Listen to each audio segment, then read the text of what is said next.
Bitcoin. Bitcoin? It's not just a cat, he's family. Quite a name, and I must say, looks quite pampered. Oh, absolutely. Bitcoin deserves nothing but the best. He's my little prince. But with such a valuable pet, aren't you afraid of losing him? Losing Bitcoin? No, it never happened before, so it's not something I worry about.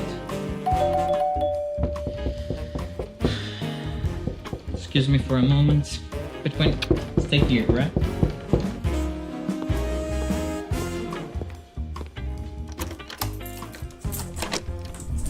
Bitcoin, no! Bitcoin, come on, little buddy, Bitcoin, I need you. Don't go.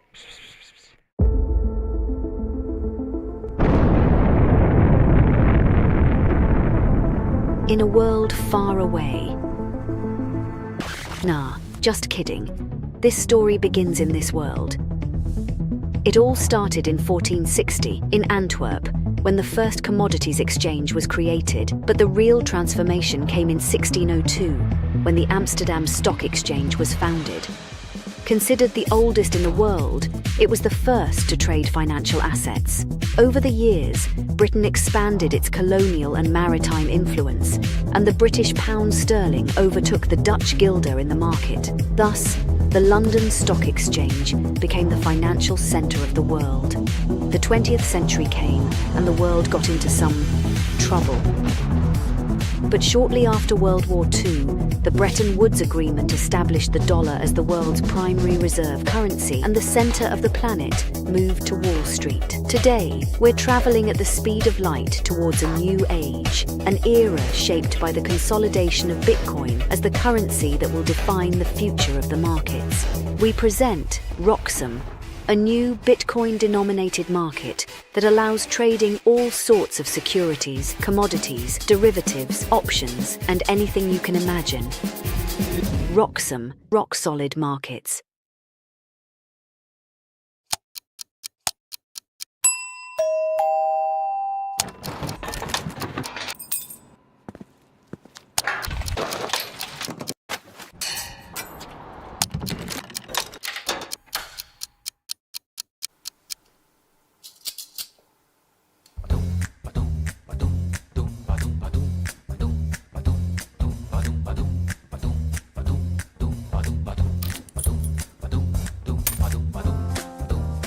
The future of capital markets runs on Bitcoin. Introducing Roxom, the first ever exchange where Bitcoiners can trade treasury stocks entirely in BTC. Get exposure to top Bitcoin holding companies like MicroStrategy and Metaplanet, priced in Bitcoin from the start. No fiat, no middlemen. This is what financial freedom looks like. Early access now live at Roxom.com/treasuries. Built by Bitcoiners for Bitcoiners.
Today on the Blockchain Report, Bitcoin's down to 119K, which is down from the record-smashing 124K we saw yesterday because nothing says healthy market like a $5,000 mood swing in 24 hours. Steak and Shake is eating McDonald's lunch thanks to Bitcoin payments and deep-fried patriotism.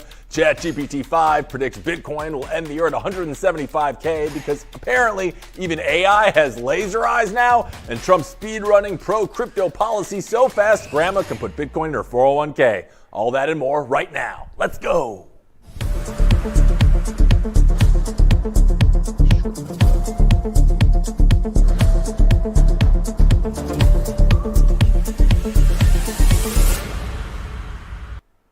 Good morning, my crypto contrarians, and welcome back to your daily roller coaster ride through Bitcoin bliss right here on the Blockchain Report. I'm your host, Hank Hudson, broadcasting live from the Bay Area, where the phrase "I'm in stealth mode" is just code for I have no product and I'm burning through all of our angel money. Yep, it is Thursday. It's beautiful. It's sunny here in the SF area. And before we belly flop into today's crypto circus, let's show a little respect, shall we? And hit that like button like you're rage checking or rage clicking refresh during a Bitcoin price pump. And follow RoxomTV and yours truly at Hank at RoxomTV, because we deliver signal, memes, and market madness, all without charging you a gas fee. So hit those buttons. Oh, and what's that, guys? We got some breaking news on the horizon, so we better get to it. Let's roll the stinger, and let's go.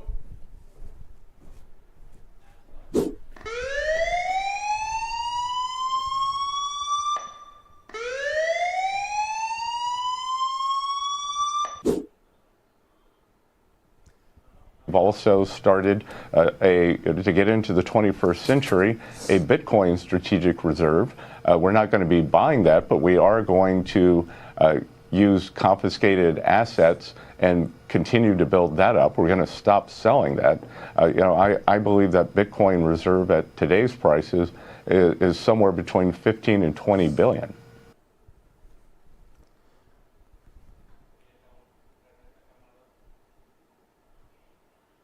Well, that was U.S. Treasury Secretary Scott Bessent, who looks like he's talking into the sun, and he just pulled back the curtain on Donald Trump's Bitcoin reserve plans.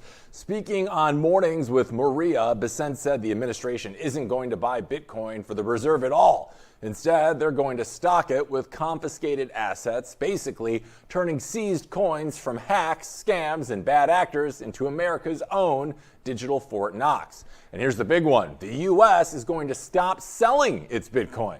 Bessent pegs that stash at today's prices between $15 and $20 billion, or roughly 126 to 168,000 BTC, which means the United States just became one of the largest Bitcoin whales on the planet without having to lift a single Satoshi off of Coinbase. Gold will still be treated as a store of value for the American people, Bessent added, presumably so nobody in D.C. has a heart attack at the thought of replacing Fort Knox with a hardware wallet. Maria also asked Bessent about recent comments he made about the current federal interest rates. Let's roll the clip. Mr. Secretary, I've got to ask you about the Federal Reserve because you're calling on the Fed to start cutting interest rates. You suggested the other day that the benchmark should be at least 1.5 points lower than it is right now.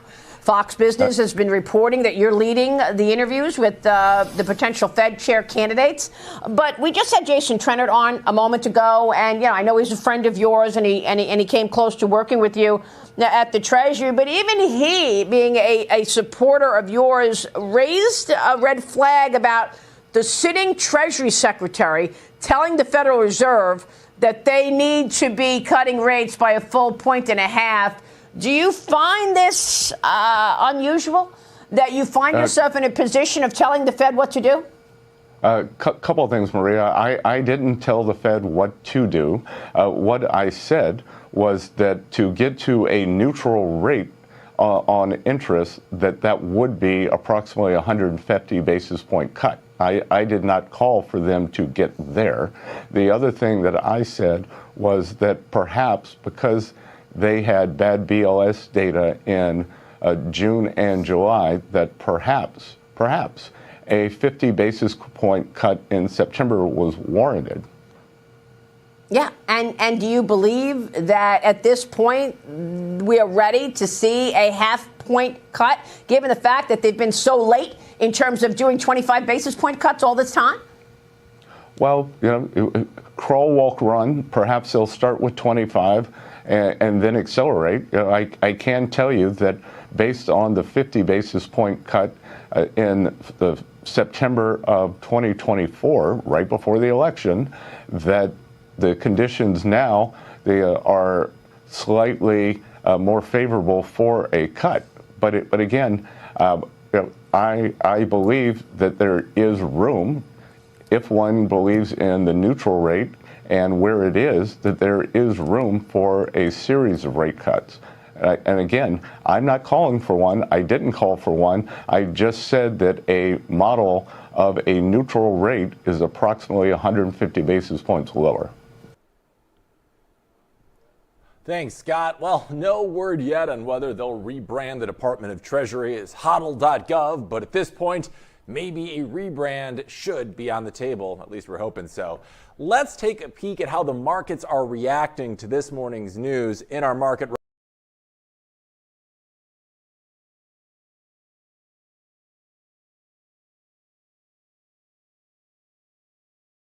rundown. Let's roll the stinger. Hit to camera 3.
All right, we're back with this morning's market rundown. We apologize about that break in coverage here. We've had this bird running havoc in our studio. It had a knife to our intern Rockin' Robbie's neck, but we got it all under control. So we're back.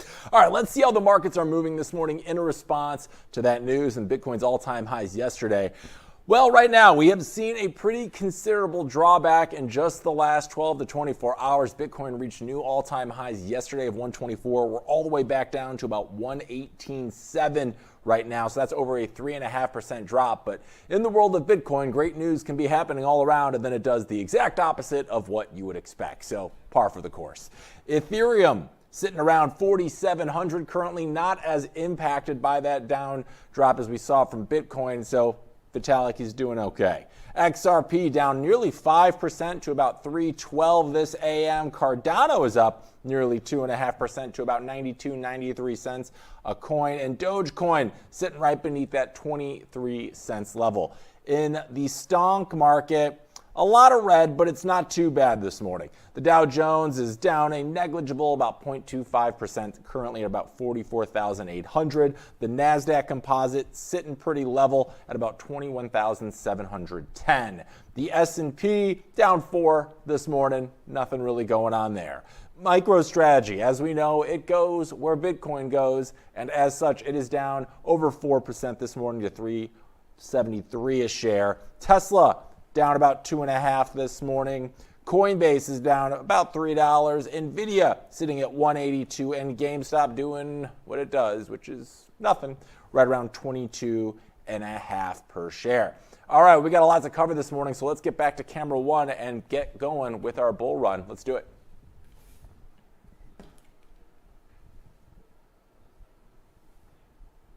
Oh, we're here. Okay, we're even running the stinger. All good.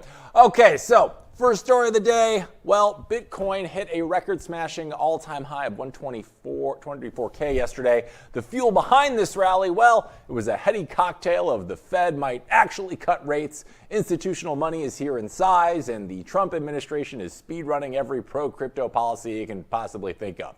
And Trump's leaning into the whole crypto president brand harder than an influencer selling protein powder, even roping his family into sector activities over the past year. One of the biggest moves, last week's executive order paving the way for Bitcoin and other crypto assets to be included in 401k retirement plans. That's right, your Mima can now stack sats next to her mutual funds. 2025 has also seen stablecoin regulations get the green light and the SEC quietly reworking rules to better accommodate the entire crypto asset class.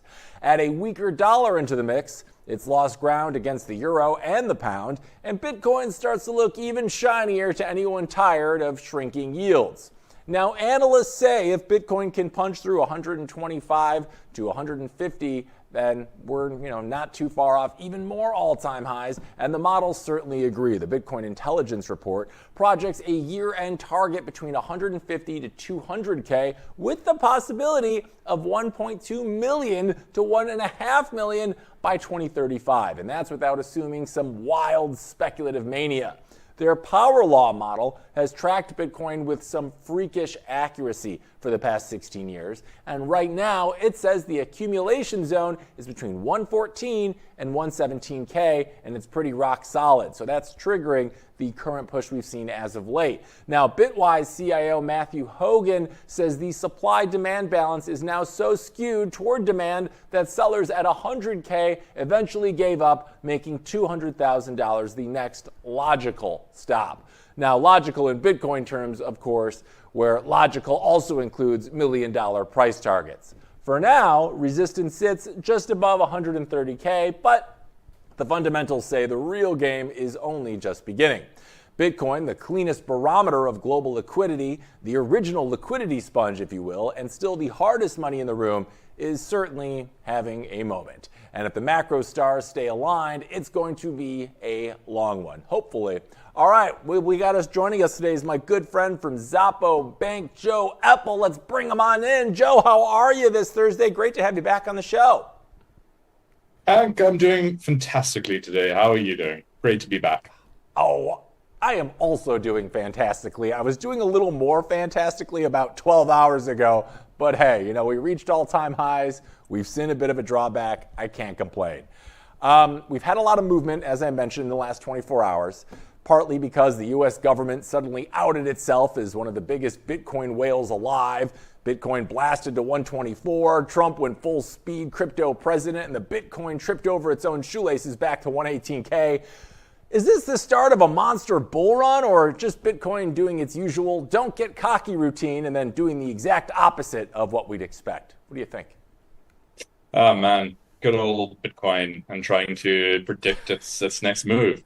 I think, look, I think the United States coming out is more or less saying that the S in USA is for Satoshis is definitely not going to be a bad thing for the market, especially as we've seen over the last couple of days. Markets seem to be betting on an interest rate cut coming out of the Fed, and a little bit more interest on risk on assets seems to be happening from my basic understanding of financial markets, and that seems to be pushing Bitcoin up along with everything else. So I do think if that trend holds, right, we're going to continue to see Bitcoin climb, and we're certainly very bullish and continue to see this as not the end of the bull market. I think we're still very much within it, and still some road left for this bull to run. Yeah, no, I certainly would seem to agree, but I got to ask, what do you think was the cause for us hitting those new all-time highs and then dropping back almost immediately in like 12 hours, $5,000 or $6,000? Do you think it was some profit taking? People are still taking off some of that foam from the top and putting it into hot girl altcoin summer? Or do you think maybe it's people were expecting Bessent to come out and say we were going to actively start acquiring Bitcoin in the USA? Any thoughts on that? Yeah, it's a great question. And look, I think if we all knew why the market moved the way it does, then we'd probably be on our private islands. But I think we can suppose that every time Bitcoin hits an all-time high, I think a little bit of both of those things happen. So some people want to take their profit, and that obviously leads to a bit of a market correction.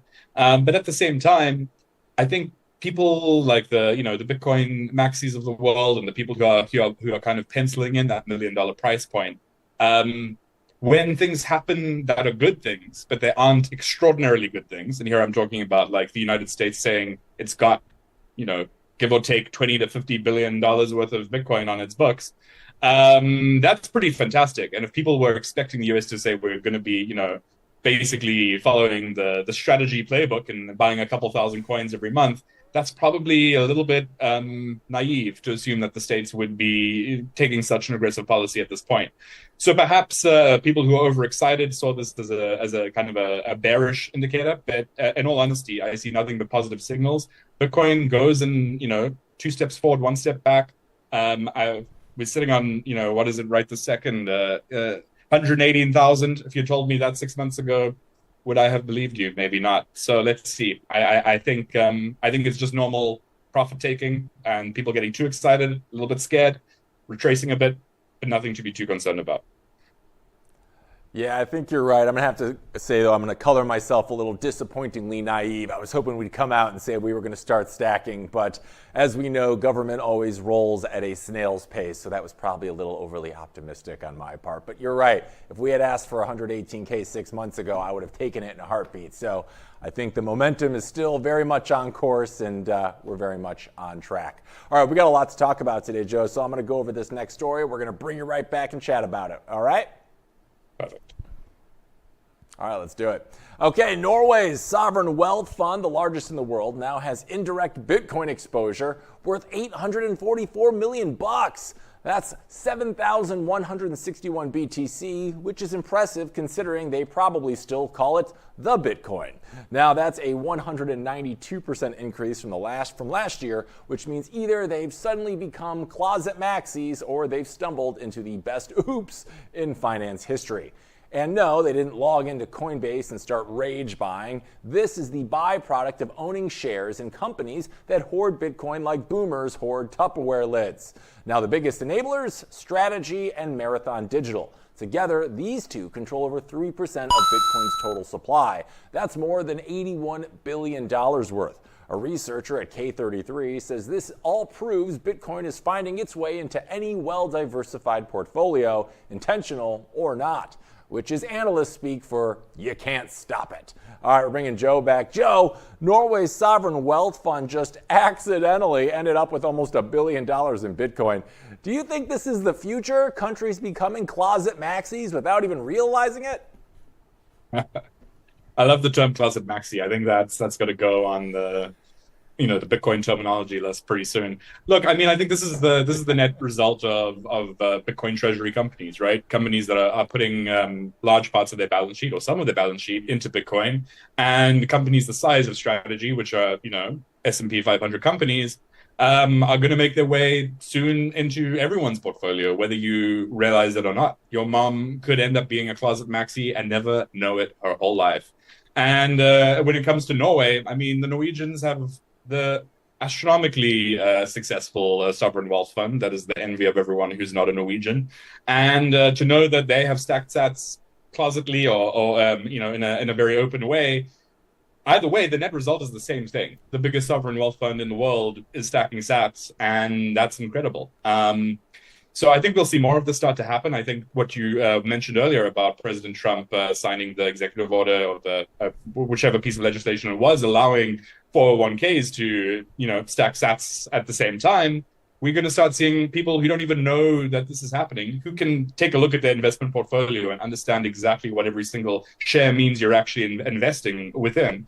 And that is only going to fuel demand for a very, very low volume cap supply asset, which probably means that price is going to climb. Not financial advice, but that is what the trend seems to be showing us. So long may it continue, and I definitely don't think this is the last we're going to see. Yeah, I mean, their Bitcoin exposure jumped 192% in a year without a single direct buy. Do you think that this is proof that Bitcoin is basically sneaking into every serious portfolio, whether they like it or not? We're seeing it here. We're seeing it in 401ks. It seems to be the unstoppable tide of Bitcoin, right? Absolutely. And I think the fact that it's there without you even knowing it's there goes to show how integrated Bitcoin can become with the existing financial system, as well as operate entirely on its own outside of it. And that's just one of the most magical things about Bitcoin. As a bank that's existed to merge the worlds of traditional finance and the new Bitcoin world, this is something Xapo has been enabling and seeing for quite some time now, where people maybe want to be able to merge those worlds consciously and have their Bitcoin sitting in the same bank account as their US dollars, or at the same time are more comfortable investing through a proxy like an ETF, or not even really necessarily realizing it's there. And all of these things, I think, really just speak to the resilience and the innovation behind a currency that can be incorporated into traditional financial instruments, or simply be bought and sold directly. And either way, you're making what is likely a pretty solid investment. Yeah, I mean, in between Norway, we got big corporations, and random mobility apps are buying Bitcoin. Are we officially at the point in Bitcoin's history where not holding BTC makes you the guy unknowingly wearing the dunce cap in the corner of the room? Is that where we're getting right now? Are we reached that point yet? I mean, it depends. I think the real giveaway will be what happens around the Thanksgiving table in the States in a couple of months' time. How many questions about the magic internet money you get. But in all seriousness, I do believe that we are kind of passing a bit of a tipping point here.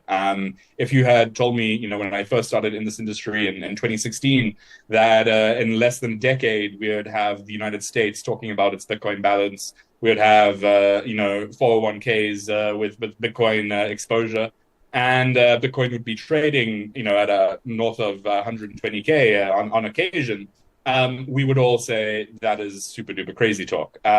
So where we are today, if we've made this much progress in 10 years, I think it's going to be pretty wild to see how it unfolds. And I do think,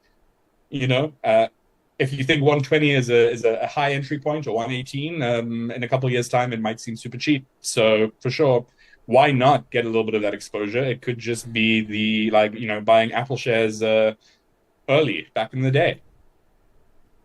Yeah, no, I can't wait for Thanksgiving this year when I presumably ruin another family dinner by telling everyone I told you so once Bitcoin inevitably comes up again. It's one of my favorite holiday pastimes at this point. So I'm excited for that. All right, stay tuned, Joe. We're going to bring you right back because I want to talk about this next story with you in just a sec, because Steak and Shake just had another monster quarter and they're giving Bitcoin the credit. The burger chain started accepting BTC in stores across multiple countries in mid-May, and apparently that was enough to flip the script on their biggest rivals.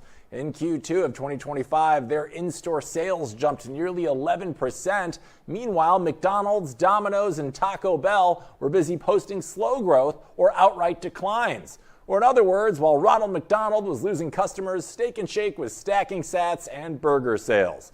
Now, let's be clear here for a second, though. The idea that Bitcoin is solely responsible might be a little convenient because the BTC miracle kicked in halfway through the quarter, and there were other moves at play, like back in March when Steak and Shake aligned itself with the Trump administration and RFK Jr.'s Make America Healthy Again initiative by frying food in beef tallow instead of vegetable oil. Because apparently nothing says health like deep fried. You are fake news, baby. Hey! Now, they also had the good fortune of McDonald's dealing with international boycotts, which tends to help when you're in the same business. But don't expect Steak and Shake to dwell on those details. From their perspective, Bitcoin is the golden ticket, even if the real picture is more complicated than that. They're already talking about Lightning Network payments to speed up transactions, which means your double steak burger and fries could arrive before your transaction even confirms. And in a fast food market where crypto payments have mostly become marketing stunts, Steak and Shake's actually seeing measurable results. Now, whether Bitcoin is truly the hero here or just the mascot for a perfectly timed marketing and political play, one thing's for sure. They're sticking with crypto, which means somewhere out there a kid is paying for a milkshake with sats and McDonald's is still wondering where it all went wrong. We're bringing Joe back. Joe! Steak and Shake sales jumped nearly 11% after adding Bitcoin. Is this Bitcoin magic or just great marketing with a side of fries? Oh man, maybe a bit of both. I think it's a great story, and I think Bitcoin has this funny relationship with fast.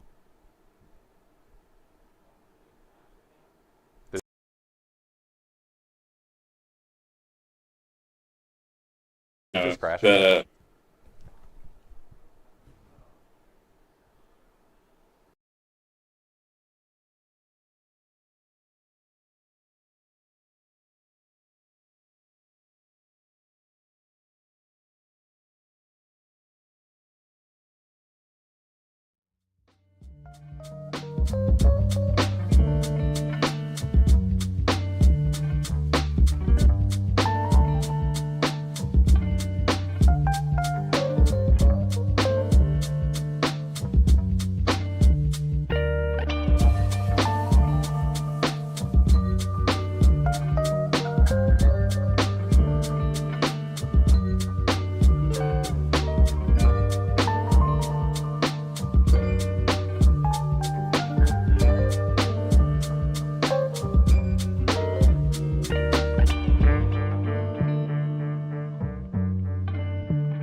right, we're back. Sorry about that, guys. I think that bird is back in the walls and he brought friends. But we're back on air now, and we're back with Joe Epple from Xapo Bank. Joe, can you hear me? Sorry about that, my friend. We were just talking about Steak and Shake and this Bitcoin marketing gimmick plan, whatever you want to call it. But there's a lot more to it than that. As Steak and Shake recently joined Trump and RFK Jr.'s Make Healthy Again push by frying their fries in beef tallow. Is Bitcoin adoption becoming the new political statement for businesses right now, or the new political fashion statement? What do you think? Is it just, are they riding the wave, or is this for realsies? It's an interesting question, and I think it's a little bit of both, right? There's no way to grab a headline quite like saying, well, we accept Bitcoin now for our deep fried burgers in beef tallow or whatever it is you're frying it in. But I think we also underestimate the fact that Bitcoin has real utility. And there are a number of people, and a growing population of people, that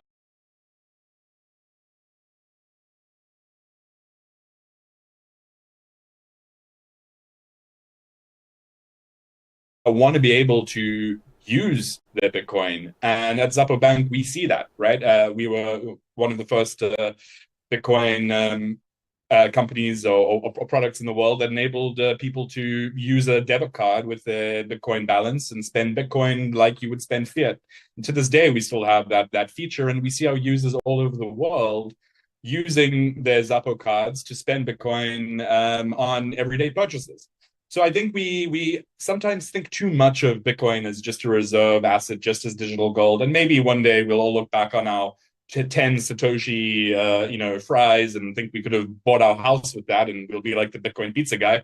But at the same time, I think it's very much part of the original purpose of Bitcoin, and the white paper itself is about digital electronic peer-to-peer money, right, as opposed to digital gold.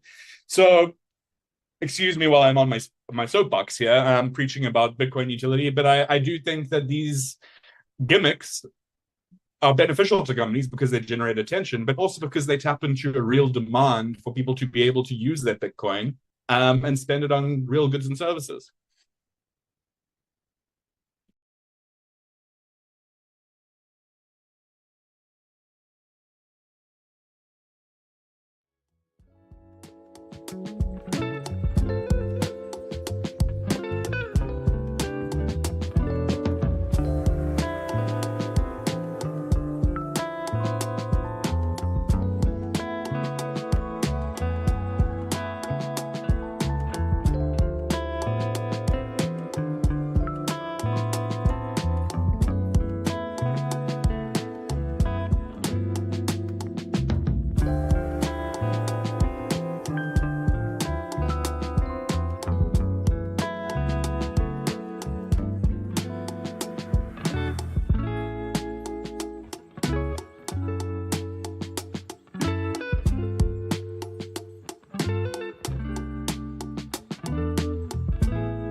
All right, we're back. Sorry again about the interference this morning, but now it's time for some AIO. So we're going to figure out what those robot overlords of ours are doing with our interwebs, because they're not doing a great job today, but that's okay. We're going to move on here. All right, first up, to get a sneak peek into the future, someone asked ChatGPT-5 where Bitcoin will be at the end of 2025. The current price is currently hovering around 119K. ChatGPT is saying base case 140 to 200,000, assuming that institutions keep buying and the macro picture doesn't implode. That would be an 18 to 69% gain in less than 5 months. More bullish scenarios, aggressive institutional and retail buying, could bring us to 200 to 250K. That would say 69 to 112% gain, also known as laser eye Twitter melting down in real time. And the super bullish macro shift beats unprecedented adoption scenario over 250K. Even the conservative case keeps Bitcoin between 118 to 140,000. So worst case scenario, you're still likely winning. Now, when asked for a single number, ChatGPT-5 spit out $175,000 for December 31st of 2025. So get ready to mark your calendars, baby. We're bringing in the new year the right way. And the way things are going currently, that price target's not totally crazy talk. August 11th, Strategy bought another 155 Bitcoin for about $18 million. Nakamoto Inc. announced a $762 million buy. Spot BTC ETF inflows passed $150 billion last week. Bitcoin's 90-day correlation with the NASDAQ is 0.72, meaning macro still matters, but the altcoin season index is down to 31, showing money is rotating back into good old Bitcoin. So if the AI is right, the last day of 2025 is going to feel less like New Year's Eve and more like Michael Saylor's personal victory parade. Personally, I can't wait. Seems like a great way to break in the new year. And Geoffrey Hinton, aka the godfather of AI, is back with another dose of try sleeping after this news. The British-Canadian cognitive psychologist and computer scientist, best known for helping invent the very tech now threatening to outthink us, says machines could soon surpass human intelligence. And by soon, he no longer means 30 to 50 years from now like he used to. He's talking in a few years. Speaking at the AI4 conference in Las Vegas, Hinton said, "We're creeping toward artificial general intelligence, AGI, the type of AI that can match or exceed human capabilities in pretty much everything, except remembering where you left your keys, of course. We're not there yet, but give it time. They're going to be much smarter than us," he warned. And to illustrate, he offered this mental image. So close your eyes here for a second with me. Imagine you're in charge of a playground full of 3-year-olds, except they're smarter than you, and you work for them. How long do you think you'd stay in charge before we're being sent to do timeout corners? The scary part, well, AI's secret weapon is that it can learn collectively. Humans share information at a snail's pace, a few bits per second. AI can share trillion bits in just a single update. Hinton put it like this: if people could do that, you'd take one college course, your friends would take different ones, and instantly you'd all know everything everyone else learned. Except instead of finals week, you just hit refresh. Hinton's solution: stop obsessing over control and start making AI care about us. Literally. He's calling for maternal instincts to be built into advanced systems, an actual drive to protect human life. His pitch: we need loving parents rather than AI assistants. You can fire an assistant, you can't fire your mother, thankfully. In other words, he wants us to raise our AI like a loving parent, not just program it like a soulless corporate intern. Whether the world's governments will all come together to create the digital equivalent of a doting mom instead of Skynet, yeah, well, history's track record on global cooperation isn't exactly promising, so I'm not holding my breath anytime soon.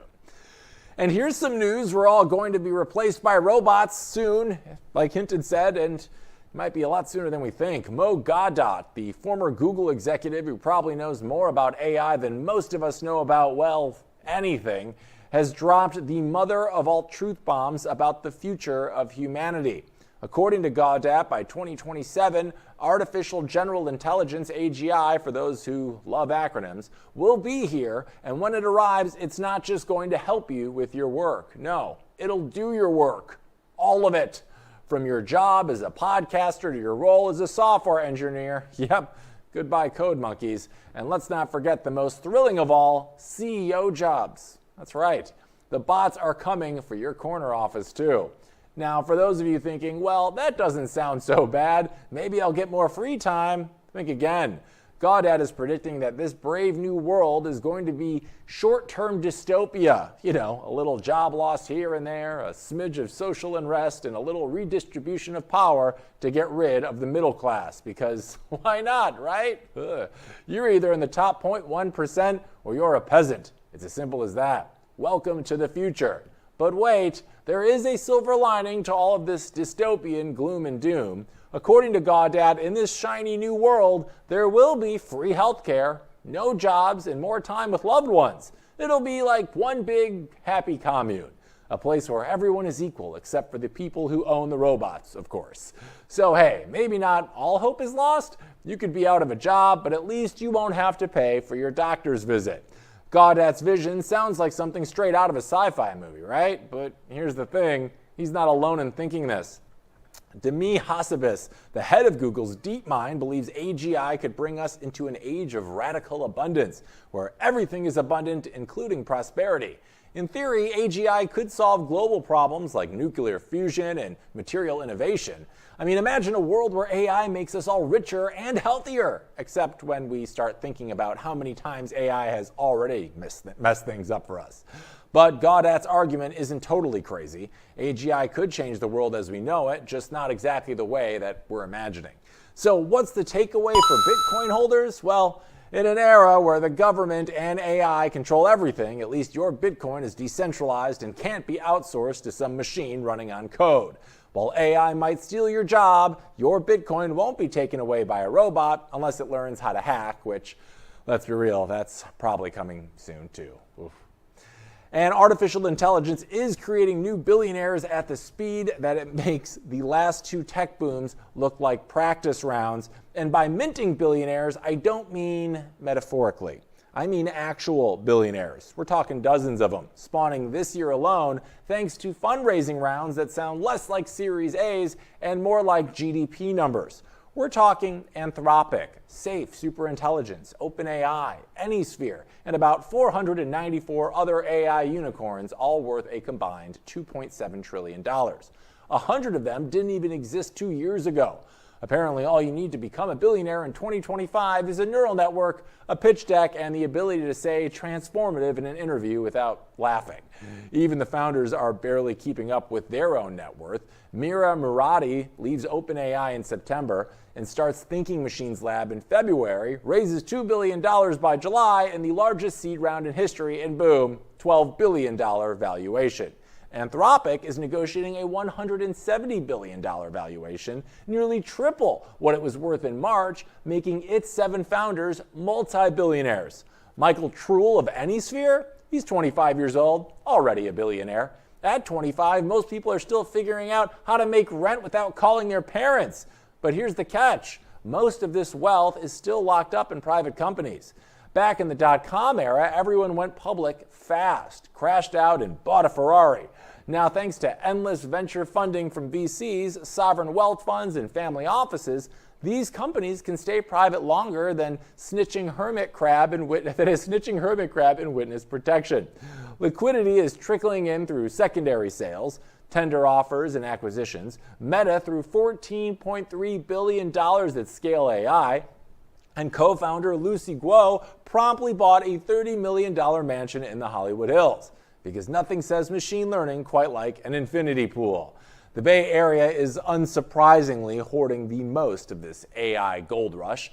San Francisco now has more billionaires than New York, 82 to New York 66, and more $20 million plus home sales than any year in history.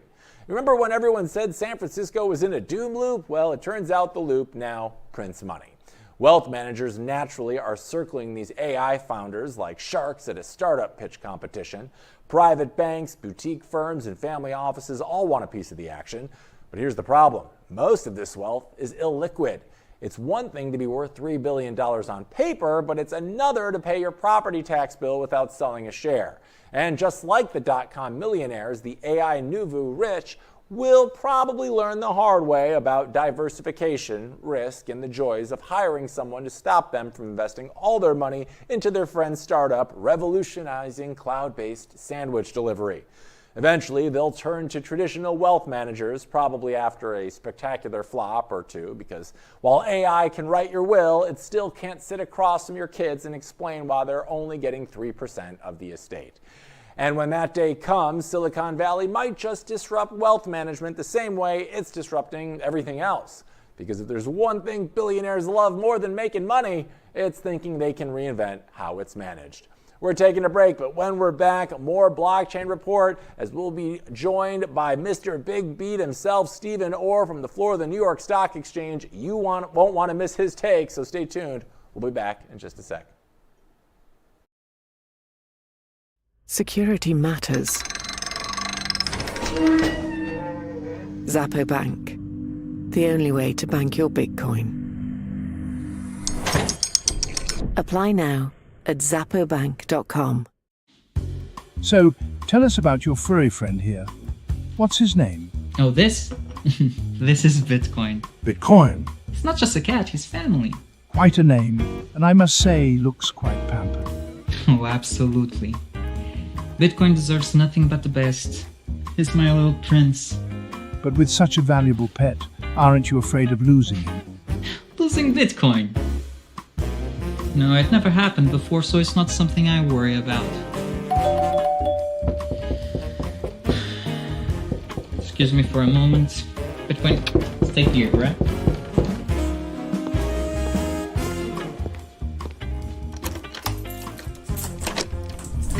Bitcoin, no! Bitcoin, come on, little buddy, Bitcoin, I need you, don't go.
I were back with Market Check with Mr. Big Beat himself, Stephen Orr, at the floor of the New York Stock Exchange. Stephen, how are you this Thursday, and what brings you to the NYSE?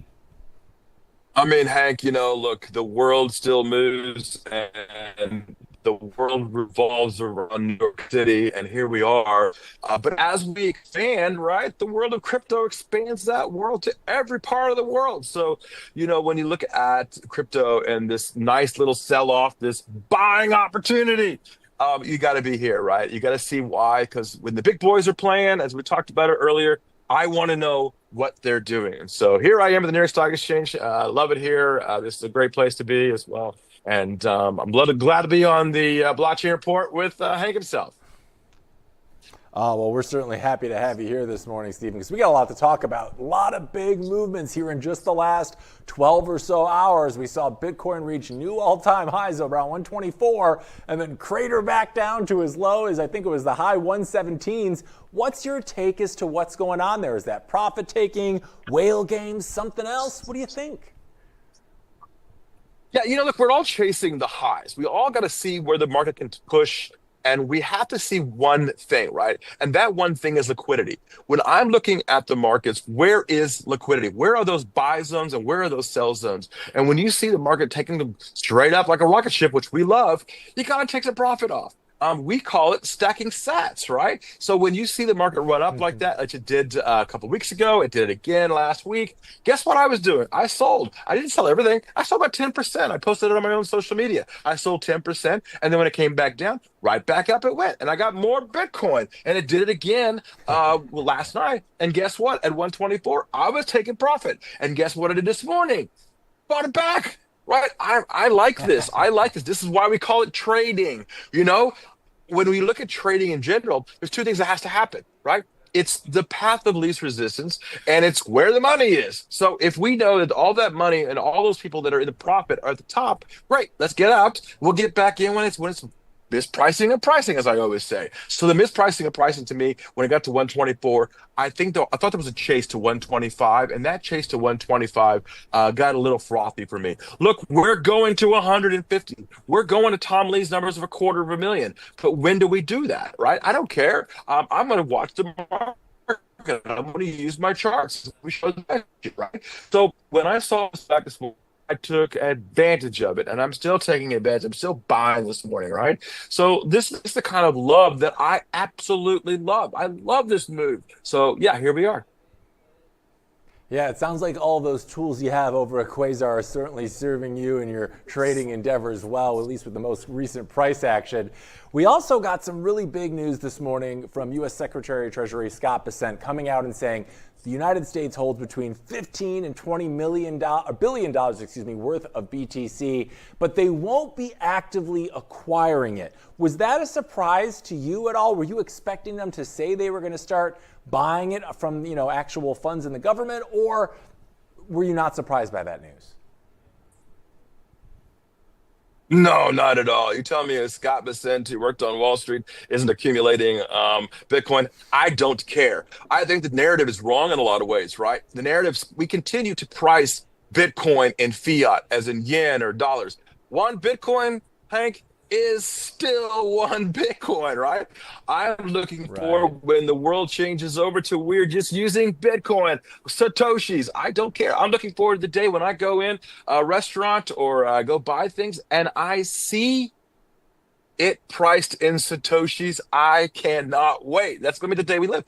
That's not here yet. Fine. Right? Yes, I can use my credit cards. Yes, I can buy things with Bitcoin and with a pass-through. But there's going to be something else here when we actually do this. So I'm excited about that. People need to stop thinking about Bitcoin in US dollars. I do because of the fiat side of it, because I am old school, but I also thought Satoshis only, right? And that's what I love. So people need to stop thinking about Bitcoin as in dollars or yen or euros or pounds. Think of it like Satoshis. Yeah. And as someone who's hearing the whispers on the floor of the stock exchange themselves and turns those whispers into those big beats, what's the sentiment like for you, or what are you feeling in traditional finance right now in terms of Bitcoin's acceptance into the monetary system? Is it feeling bullish right now, or is there still a little apprehension there on the ground floor of TradFi? Oh, that's a good question. Listen, a little bit of both, to be honest with you. There's still people that are upset and pissed off that they did not actually get into crypto like we did at the beginning. I heard that this morning when someone came back, gave me a big hug on the floor here and said, man, you bought your first at 75. I'm still, gosh, I wish I had done that. Oh, did you buy it at 1,000? Did you buy it at 10,000? Did you buy it at 20,000 or 100,000? No? Okay. Yes, they did. They bought it at 50,000. But they look back and say, oh, I wish I had bought more. That's not the key, right? It doesn't matter where you buy it because now the price is here at 118, right? But we are still going to go higher. So what does it matter where you buy it now? But when you look at TradFi, they're still very, very interested in what we are thinking. How are we going to implement this into blockchains? How are we going to implement this into other things that are going on? And to me, quite frankly, it's very simple. When you have the old school, and not just even New York Stock Exchange or NASDAQ or the exchanges, but the Oval Office is talking about crypto in a positive way. So if they're talking about crypto, Bitcoin, even you've had this morning talking about it, you've had Bissett talking about it. Tell me the last time in the White House was talking about Bitcoin like this. Never. So that the TradFi side of things down here, they're listening to what Trump and team are saying. They want to know, and if they're buying it, guess what? So are we. So when you look at the number one buyers right now of Bitcoin, it is TradFi, it's ETFs, it's institutional buying. So there you go, right? I'm telling you right now, when you're looking at this account and you're looking at what do I want to do next, they're not saying, I can't wait to go find a stock out there that's been beaten up, because there's not many, right? The alpha in the stock market is completely gone. If I told you that the GDP of the United States compared to the stock market in 2008, before the crash, was roughly 14%, meaning that the stock market was overvalued by about 14% over GDP. What if I told you today that the stock market is 211% overvalued from the GDP? Would that scare you? So if it does, you should be buying digital gold, which is Bitcoin. So all of these things, I don't care, right? I don't care if the price goes to 125, 2,000, 200,000. I know that in the future, the chart only goes one way, from bottom left to top right. And we're going to keep going. And I think that's what you're seeing down here on the floors. They're saying, look, we know that.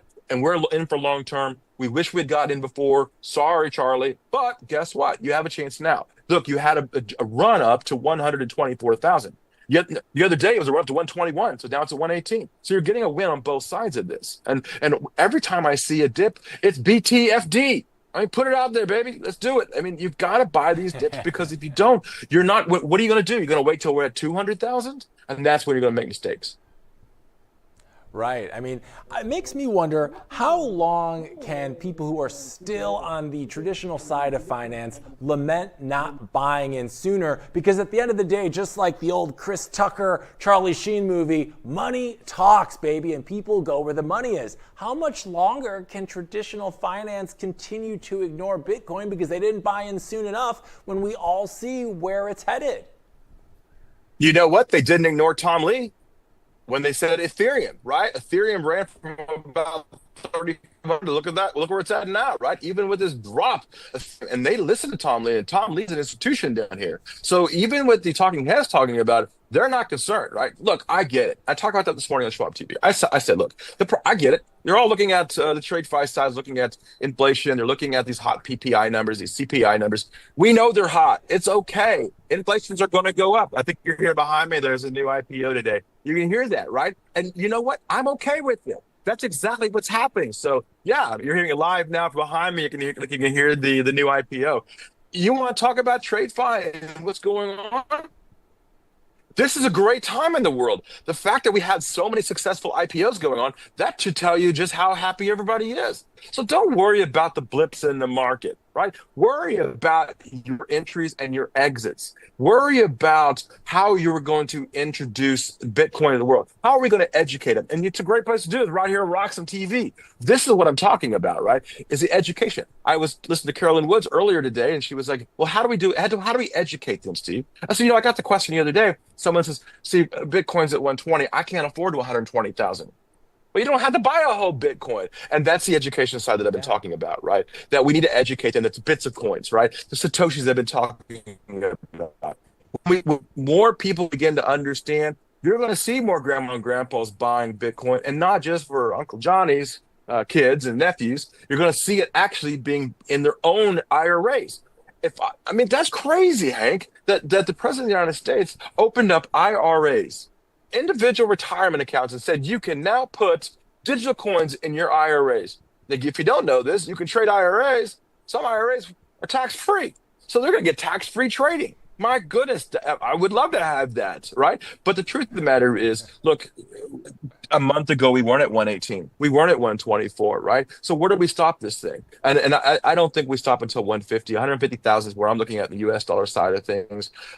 You've also got, and I think you actually asked me earlier, Hank, about who's selling in all of this. Well, look, everybody. Right. And that's what's happening. Right. You're seeing whales starting to play their, as you said earlier, whales games. You're also talking about it from the perspective of everybody's got profit, including myself. So why not take a little bit off? There's nothing wrong with that. And pack it back up. And guess what? Stack your sats. So continue to stack sats. This is a great way of doing it without putting more money, cash into the market. Right. This is a great way. The other thing is, I think when you're looking at these pullbacks, look at them from a technical standpoint here. The 118 handle here is right where the tops were a month ago. So those tops are becoming our bottoms now. So I like this. This is a great place to invest, I think. I don't normally tell people to when to buy and sell, but I love this. I love this time. This is great. I'm happy. I got more Bitcoin than I had 2 days ago. Yeah, I mean, it's a great time for sure if you're paying attention to what is going on in the market. And like you said, unit bias is a very real thing right now. But once my Mima is able to get a little bit of Bitcoin in her own 401k and she starts seeing the gains that she'll be getting compared to the rest of her portfolio, it's only a matter of time till the entire world is orange pilled. Right now, though, we're sitting just below 118K. You're saying, like Tom Lee has also stated, we could see 150 very, very possibly this year. What are you looking for as the next catalyst for that next leg up? Is it rate cuts? Is it something else? No, the next catalyst is when people get excited again. The FOMO. That's what we're seeing right now, right? The catalyst, I think a lot of people are seeing is we got to see inflation start to abate a bit. Because I think a lot of this has to do with whether or not the Fed's going to cut and how much they're going to cut. Look, they're going to cut 25% or 25 basis points, and we know that, right? I know the White House is getting really strong, strong arming the Fed. You can't strong arm the Fed. I'm sorry, Mr. President. But he's getting two, not one, but two board seats on the Fed. So when I see that, the swing is going to be a lot more to the move. You're going to see those cuts and probably be in a much easier 25, 25, 25 all the way out. But those are not all baked in. I think a lot of people thought we were going to get a 50 basis point cut. I never thought that. I thought it was already baked in. I think that we just heard the MIAX, the new stock, just opened up here on the floor of the IPOs. Look, that's a big thing right now. IPOs, that means that there's cash in the markets right now. That means there's more people. If I told you the M2, the actual flow of money is at the highest level in history, there is so much cash out there. It's got to go somewhere. It's got to land somewhere. And Warren Buffett, the big cash pile of $380 billion. Look at the cash piles of like C3. I talked about this morning, the AI, $752 million in cash. There's a lot of companies with cash. They may be looking to, hey, shore up that Bitcoin account. Yeah, absolutely. I mean, we're seeing it. Didn't Peter Thiel's company Bullish it was their IPO yesterday and it like doubled, I think, on the day. Am I remembering that correctly? That's right. When you have the former CEO of the New York Stock Exchange is now the new CEO of Bullish, heck yes, and that's exactly right. I think Bullish is even higher today, right? I mean, you're not seeing selling from the inside. You're not seeing those early people selling. You did on the open, yeah, okay, that's normal. We expect this big rush to the gates, as I always say, but it's going right back up. This healthy IPO market in the stock market is very healthy for crypto, right? Because it's a risky asset. IPOs are risky assets. They're a new company. They don't have long 10Ks and 10Qs going back 30, 40 years, maybe just 3 or 4 years. So that's a very strong market. And those riskier assets make us happy. I love that. So yes, I don't think there's any problem here. Look, I think there's you got to look at Bitcoin, Ethereum, Solana, and Aave and Chainlink. You're in those that bigger picture. So when I'm in those, I'm okay. And you're seeing actual when you name me the last time CNBC and those kind of places we're talking about Bitcoin in a positive way, right? 5 years ago, you didn't see that, Hank. 5 years ago, it was negative, negative, negative. Today, it's all positive. Jim Cramer talking about how much he loves Bitcoin. Oh my God.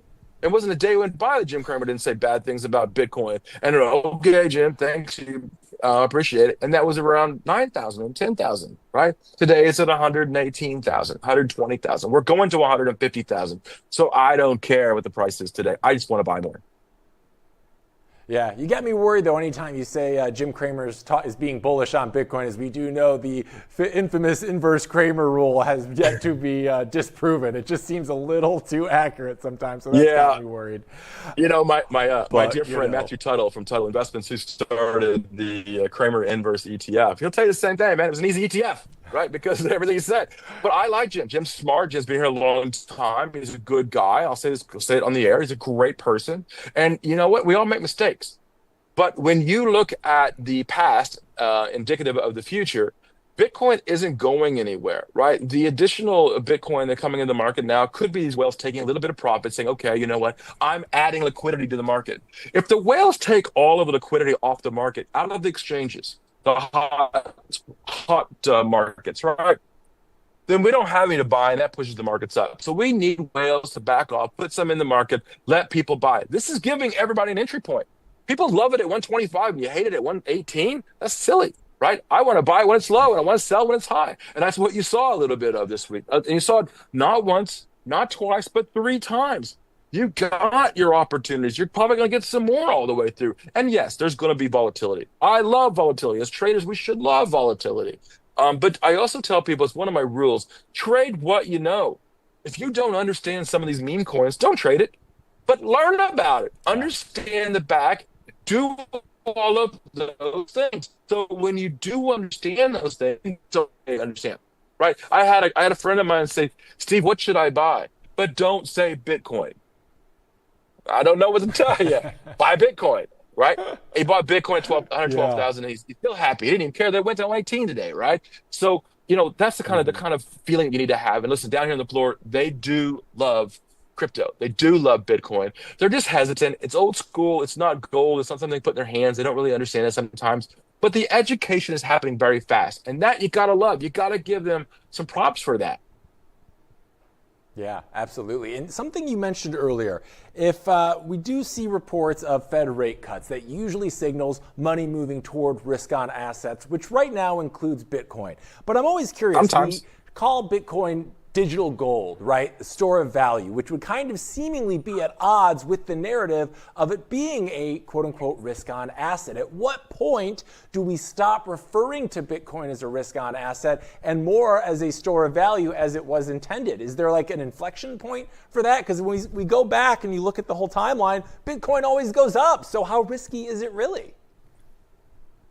That's very simple. I mean, we have to educate them, right? That it's not just Bitcoin being digital gold, but it's the next level of how we will be transacting in the future, right? And do you want to, you know, there's a reason why those gold miners went out to California.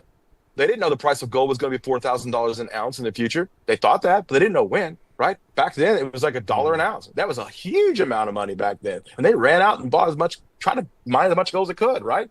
Do it now. Yeah.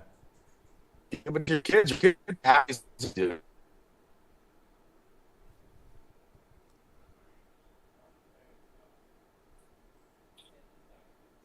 Okay, we got you there. So I guess it's really one of those things where it's early adopters who are brave enough to move on the new frontier are going to be the ones getting the glory. But what would you say to people who are still apprehensive toward making that leap right now? Should they be dipping their toes in the water with a little bit? What would be the plan you would subscribe to them to kind of get acclimated to this space so they could feel more confident going forward with what is still a relatively new asset class? That's a very good question. And it's, look, you just need to dip your toe in by paying $100, $200. You got an extra bit of money? Don't go to the movies. Go buy Bitcoin. Don't go to McDonald's or Starbucks, your $20 latte. go buy Bitcoin, right? Go pile it away. And when you do this once a week and do it religiously, as I always say, if you do that every week or every other day or whatever you set your goal to be, you'll be going, wow, all of a sudden I've got extra money in here. How'd that happen? Well, the price went up and you've been religiously putting money in. So I like that. Yeah, it makes me wonder. I remember when Robinhood came out during COVID, and there was they had that fun gimmick where if you get Robinhood and recommend it to someone else, you'd get a free stock, right? And it just was such a great play that got so many more people in the space, which was a lot, I think, to account for those old all-time highs.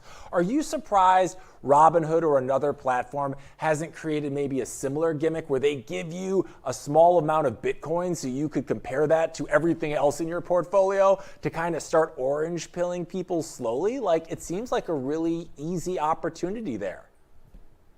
I would highly suggest that we don't do that. I don't like, when you have regulations coming in. I'm not a big fan of gamification of crypto, right? The asset class itself should be able to stand on its own without having to make it some toy or make it where it feels like it's something that's really not. We need to explain to people what it really is. It's going to be a way of disseminating cash back and forth, right? It's a way that we're going to be able to exchange goods. And in the old days, it was bartering, but in the new days, it was swiping a credit card or paying with cash. Those are going to be out the door too. This is the next generation. They need to understand that. I mean, it took 30 years from the diner club card to Visa and MasterCard to be widely accepted, right? I mean, you couldn't believe it, but there were times when credit cards weren't even accepted. They were hated, right? Same thing here. But when that flip of the switch happens, it won't be 118. It'll be $500,000 of Bitcoin. It'll be $1 million of Bitcoin in fiat. And then at that point, we won't even think about it in fiat. It'll be thought of as Satoshis at 21 million. Mm-hmm. And you mentioned the Diners Club card, which is interesting because if you look back, if you look at checks, you look at credit cards, it seems to be about a 15 to 20 year window for that adoption cycle to kind of come into fruition here. Do you feel like Bitcoin is on that same pace right now?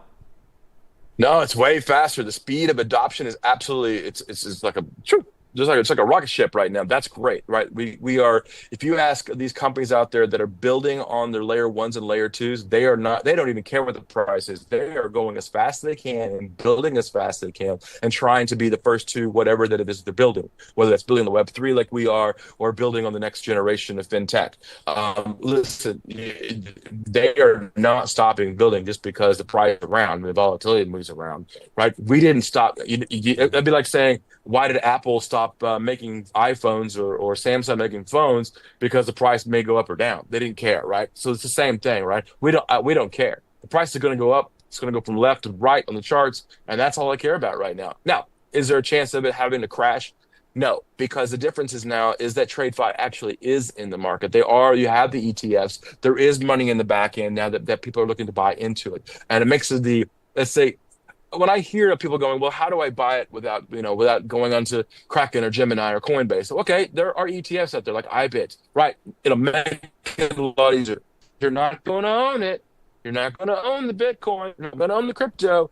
So if you want to do that, you got to buy the actual exchanges themselves. I think there's going to be an adoption of crypto exchanges way more, like Fidelity and E-Trade, and they're going to really start to adopt it. If you don't, you're going to die.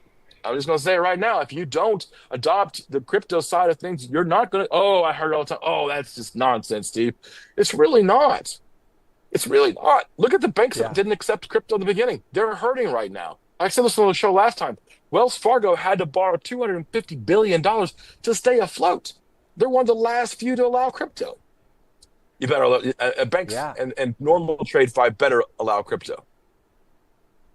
Yeah, I mean, we're seeing it with JP Morgan Chase. Jamie Dimon, who has been a very anti-Bitcoin and crypto for a long time, is now saying that they will start servicing crypto because their customers are demanding it. So it certainly seems like these big institutions are going to acquiesce to the want of their customers who want Bitcoin until they are full on going to be embracing it. And that seems like we are right on that timeline. And you've talked a number of times on the show today specifically about the educational aspect. I'd be curious, aside from providing everyone out there the most information possible to make smart and informed trades on your platform, Quasar Markets, Are you doing anything else to help educate the masses out there so that they can also help themselves and their financial futures and embrace Bitcoin the way that you and I and so many others are? Yeah, that's a great question. Two parts there. Jamie Dimon, 3 years ago, said our customers are talking about it. They're asking about it. You just hit the nail on the head. They are now demanding it. That's a complete change.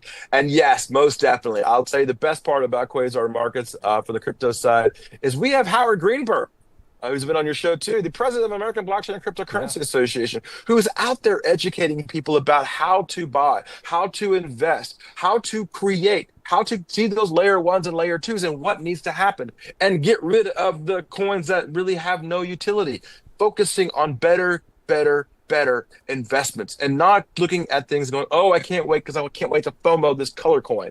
It's not about that. It's about how we're going to interchange in the future. And with Quasar Markets, we also have all the crypto data. We partner with Binance. We've already partnered with Robinhood Crypto. We've already been the partners with those. So if you have an account with those, you'll be able to trade right on our platform and see all the data. Google Trends. You'll be able to see, we have an AI wrapped around crypto, so you understand what's going on in the crypto world. So we have built a platform with TradeFi and in the DeFi world together. Mm-hmm. I love it. There's a platform in every language. I love it. Oh, absolutely. And as the man who truly has his ear to the ground and brings all the big beats to the people, is there anything you're specifically looking forward to and excited about coming down the pipe in terms of Bitcoin adoption going further that maybe we're not paying enough attention to right now? Yes, I think there's one big one. I think that everybody needs to pay attention when it comes to Bitcoin, and we've seen the adoption now from the institutional side that I said I'm not so sure yet, but it will happen because they did it before the thing that we need to see we're not paying enough attention to, and that's the regulations. Regulations around Bitcoin are very important. And when I heard of this at the beginning, that we want this to be the wild, wild west, I don't want this to be the wild, wild west. It's going to be an actual thing that we're going to use around the world. Now, I think it's very arrogant of the United States to think that we're going to lead in this because this is a worldwide product. This isn't just a U.S.-centric product. It's the whole world, right? So I want to see regulations, not just in the United States, being fixed, and I think we're doing a good job with that. Cynthia Lummis, the senator, as well as John Thune, Senate Majority Leader, will be coming out with some great bills, and they're going to bring it to the floor here in the fall session. I'm excited to see those in fruition. I've got lots of my people there that are working with them on helping them accumulate those bills. But it's also seeing that in Japan and China, and China will come back to the table. Don't worry. It's all the other countries that are a big part of the world, right, economy. That how are they also going to actually set it? And I think we need to, and I think the president's right on this. If we're going to lead and we're going to try to lead in crypto, we need to lead in regulation. So let's set good bills that the world can follow. Not that we have to follow them, but that we set the precedents for our leadership with those bills. So I'm excited about that. Yeah, I totally agree. I think once those guardrails are put in place, it's just going to add so much more confidence to the narrative around the entire market, the Bitcoin, ecosystem as a whole, that's when I think things are really going to start to take off. It's like we're laying the tracks for this intercontinental railroad, and things are really going to start chugging along on the Bitcoin train once we have those things in place. So I totally agree with you. Very excited about that. All right, so I know you got a busy day ahead of you, Big Beat. Before we let you go, any final thoughts on the Bitcoin price action today? We reached all-time highs. We've seen a bit of a pullback. What are the numbers that you think we should be looking for next, or where Bitcoin might make its next move? Again, no financial advice, just your opinion on the market. This is very simple. I don't care.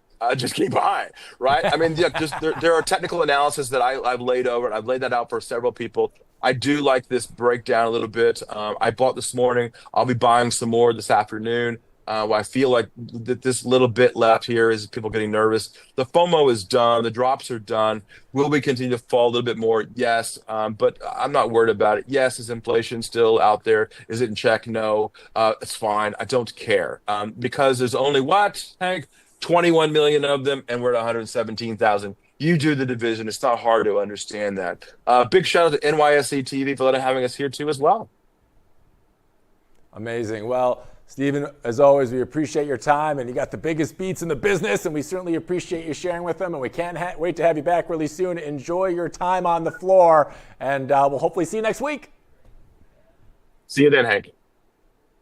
Thanks, Stephen. Cheers. All right, we're going to go to break. When we're back, we got more of today's top news coming up, so stay put. Blockchain Report coming back right after this.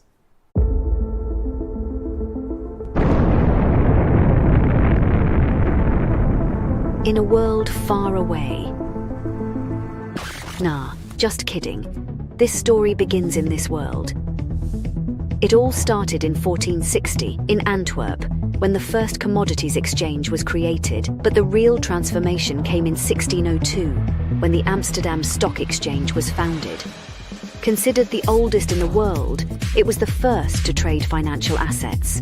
Over the years, Britain expanded its colonial and maritime influence, and the British pound sterling overtook the Dutch guilder in the market. Thus, the London Stock Exchange became the financial centre of the world. The 20th century came, and the world got into some trouble. But shortly after World War II, the Bretton Woods Agreement established the dollar as the world's primary reserve currency, and the center of the planet moved to Wall Street. Today, we're traveling at the speed of light towards a new age, an era shaped by the consolidation of Bitcoin as the currency that will define the future of the markets. We present Roxom, a new Bitcoin-denominated market that allows trading all sorts of securities, commodities, derivatives, options, and anything you can imagine. Roxom, rock-solid markets.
All right, we're back with this morning's bull run, and as always, a big thanks to our main man, the big beat himself, Stephen Orr, for joining us and giving us the lowdown as to everything that is going on in the market. He's the best, so we certainly love having him on.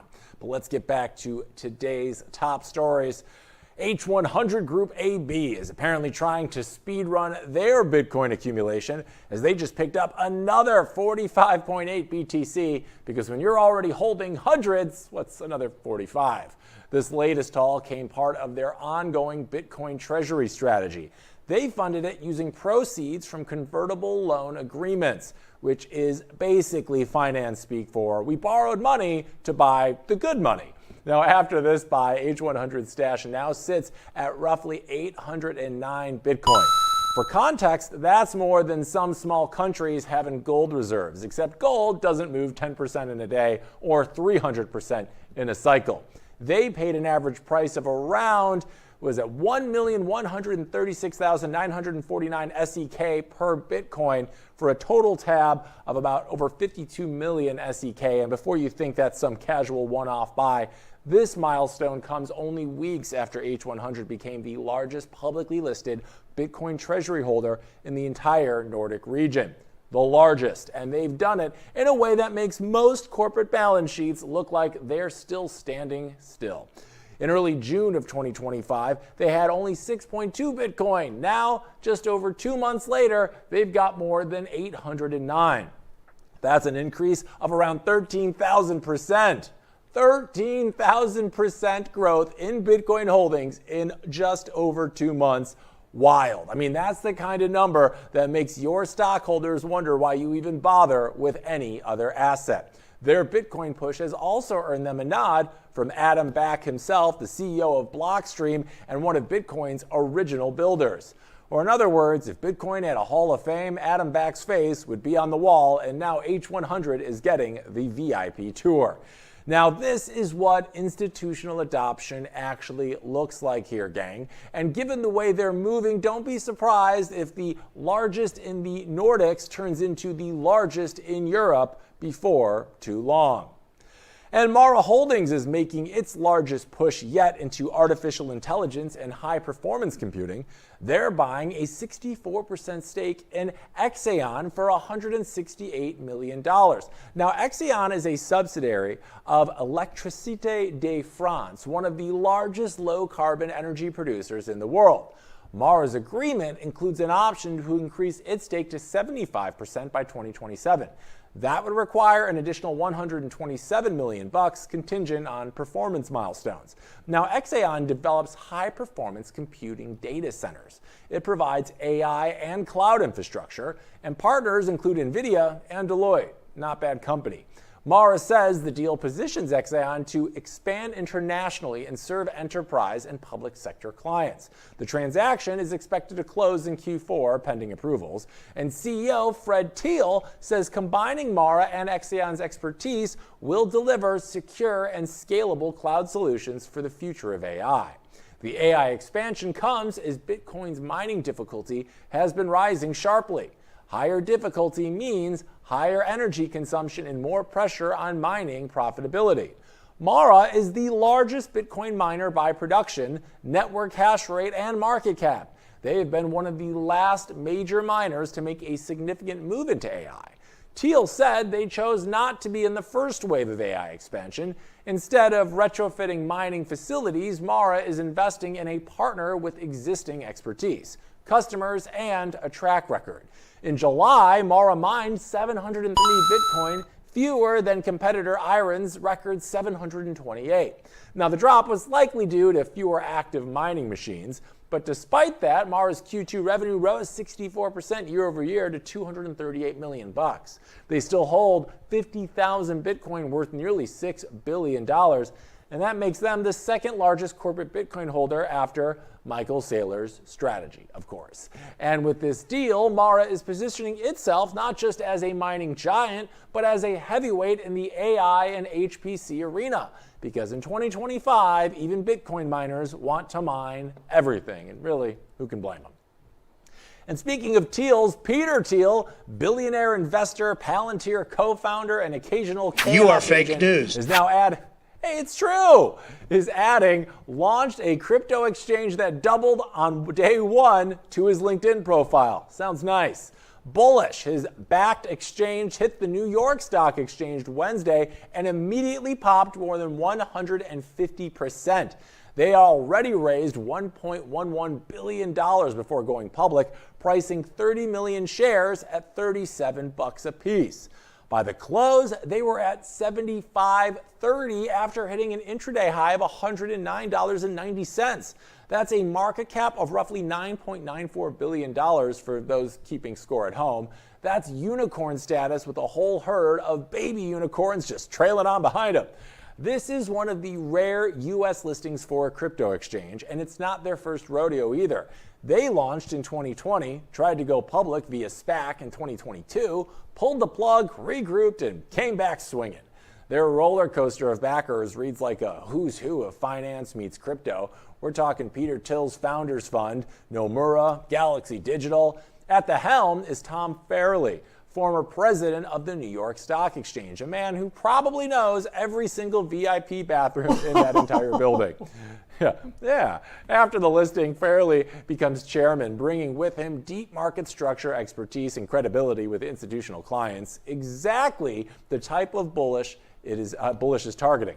Now, the strategy here, win over the institutions, ride the wave of regulatory clarity, and grow crypto holdings under management.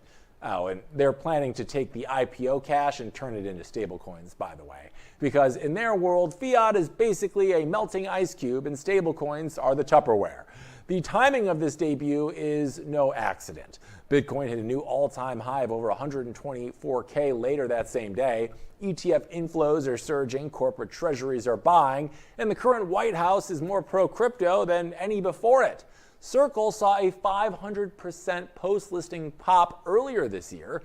Now others, we're talking Gemini, Grayscale, Figure Technology, BitGo, are lining up for their turn. It's part of a bigger trend here, gang. Publicly traded companies positioning themselves as crypto accumulation machines. Strategy pioneered it with Bitcoin. Japan's Metaplanet followed suit. Now even smaller players like BitMine and SharpLink are doing it with Ethereum, mostly to stake because ETH's utility makes that viable. Bullish hasn't announced a Bitcoin buy yet, but let's be honest, with Thiel, Fairley, and nearly $10 billion in market cap now at their disposal, it's only a matter of time before they realize the name Bullish feels a lot more authentic with some BTC on the balance sheet. And Bitcoin Treasuries, the site that tracks which companies have the good sense to hoard Bitcoin, just signed Preston Pysh as their new strategic advisor. Pysh isn't new to this. He's been preaching Bitcoin since 2017, back when most serious investors were still calling it magic internet money from their Bloomberg terminals. He's the host of We Study Billionaires, the world's biggest stock investing podcast with over 180 million downloads, which basically makes him the Morgan Freeman of Bitcoin education. You hear his voice and suddenly it just all makes sense. Now he's bringing that firepower to Bitcoin Treasuries, a platform that maintains the top data set on public companies holding BTC, tracks who's been trying to catch Strategy, and keeps score of the corporate FOMO leaderboard. Can we actually bring that up here, guys? Do we have it? We have it up. Let's take a look. Yeah, let's bring up Bitcoin Treasuries here. So if you might know, if you watch the show, this is one of our personal favorite websites on the entire interweb, so you can keep track of what public companies are doing with their Bitcoin. So right now we have the big 100 public Bitcoin Treasury company leaderboard. Of course, we have Strategy at the top. We have Mara, who we just talked about a second ago. They're at number 2. So let's just give an example here. If we were to go click on Strategy at number 1, can we click on that, guys? That will bring us to Strategy's main individual page where it gives us the breakdown and all the information you would want to know about Strategy's Bitcoin holdings. So right now, their Bitcoin balance, almost 629,000, worth over 74 billion bucks. Their average cost, remember Michael Saylor's been doing this since 2020, so they got in pretty early. It's right above $73,000 per Bitcoin. So needless to say, I think they're doing okay. You can see if you go below here, their stock and financials and how that relates to their Bitcoin buys. So their share price currently is around $367. Their full market cap is $104 billion. So literally $74 billion of that is made up by their BTC holdings. We have their MNAV multiple, and yeah, you can see their Bitcoin market cap. Bitcoin makes up over 71% of all of Strategy's market cap due to their aggressive Bitcoin buying that we've seen over the last 5 years. So if you're looking to see what your favorite public companies are doing with their Bitcoin treasuries, bitcointreasury.net is 100% the place to go. Let's hit back to camera 1, por favor. Now, CEO Pete Rizzo says that Pysh's foresight and commitment to the Bitcoin ethos are exactly what the platform itself needs. Pysh is also a general partner at Ego Death Capital, which is a Bitcoin venture fund, not an emo band, make a great name though, and they advise startups like Primal and Debify. Now, in his own words, transparent data is essential for adoption, and I am excited to support a trusted platform that is helping decision makers globally understand how to create winning Bitcoin strategies. Or in other words, CEOs, get ready for a whole new wave of why aren't we holding Bitcoin too? PowerPoint slides in your boardroom, right? We're looking forward to it. And again, bitcointreasuries.net, best place on the web to check out that type of info. Oh, this is a fun one. Scottie Pippen, he's back in the news, the 6-time NBA champion, Hall of Famer, Chicago Bulls legend, and now apparently he moonlights as a part-time Bitcoin prophet. Tell me more. Well, he says that Michael Saylor recently told him that he needs to cool it on all of his Satoshi talk. Because according to Pippen, Saylor pulled him aside and said, No more talk about Satoshi, okay? This was after Pippin publicly claimed he's been speaking with none other than Satoshi Nakamoto in his dreams. Yeah, that's weird. Either way, this is not like in a Satoshi emailed me from the grave kind of way. He is seeing him in his dreams. All right, crickets, we've had enough of you here. Now, Satoshi showed up apparently in one of Scotty's REM cycles with some pretty fun Bitcoin price predictions. Pippin even says their first meeting was in real life in 1993, which would be 15 years before Bitcoin even existed. The details are a little fuzzy, but since then, Dream Satoshi apparently pops in now and then to drop price targets like some kind of subconscious plan B. Saylor's reaction when Pippin brought this up during a conference panel last year just said, "I envy Scotty," and he must mean it because soon after, Saylor had Pippin over for a dinner on his yacht, where they apparently spent the night geeking out over Bitcoin like two guys debating Jordan versus LeBron, but for sound money.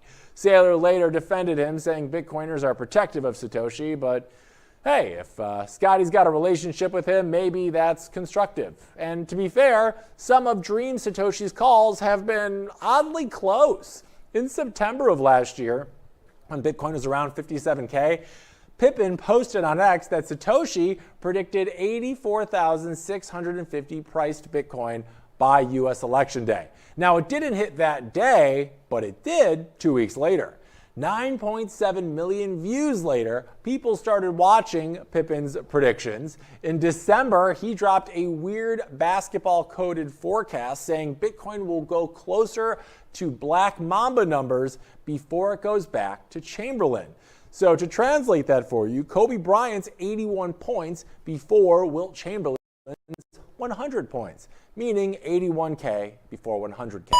Bitcoin just hit 100K for the first time that month, so naturally it fell back. And yes, it eventually hit 81K the following April. Not perfect, but more accurate than a lot of YouTube technical analysis guys.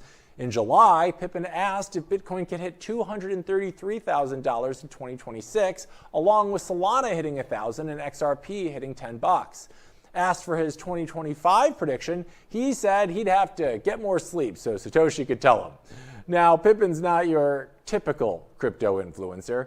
17 NBA seasons, 6 NBA championships, 7 All-Star appearances, an All-Star MVP, Hall of Fame induction from Michael Jordan himself, and now a crypto project called the Ball Foundation, built around the actual basketball he was holding when the Bulls won their first championship in 1991.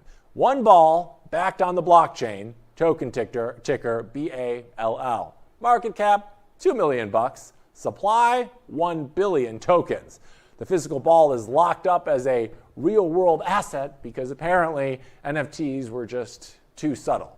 Pippin says it's about legacy in basketball and in crypto, and about introducing people to the space without launching some celebrity rug pull meme coin. And he is dead serious about that. "I've got a great team. I believe in what we're doing," he says. Pippin's goal now? To one day shake hands with pro-Bitcoin President Donald Trump before the term is up. So here we are, gang. Scottie Pippen is working with Michael Saylor, guided by Dream State Satoshi, and building a basketball-backed crypto token. And somehow that still sounds less crazy than Dogecoin's market cap. So here we are. We're taking a break, but more blockchain report when we come back right after this. It runs on Bitcoin. Introducing Roxom, the first ever exchange where Bitcoiners can trade treasury stocks entirely in BTC. Get exposure to top Bitcoin holding companies like MicroStrategy and Metaplanet, priced in Bitcoin from the start. No fiat, no middlemen. This is what financial freedom looks like. Early access now live at Roxom.com/treasuries. Built by Bitcoiners for Bitcoiners.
All right, we're back to wrap things up today with a little bullish, bearish, or BS. This is the part of the show where we recap today's top stories and determine whether it's looking good, bad, or like a whole bunch of bull for Bitcoin.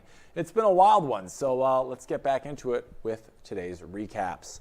First, Bitcoin broke through a shiny new all-time high of 124K and then immediately face-planted back to 118K in under 24 hours. Wasn't a big fan of it either. I understand the booze.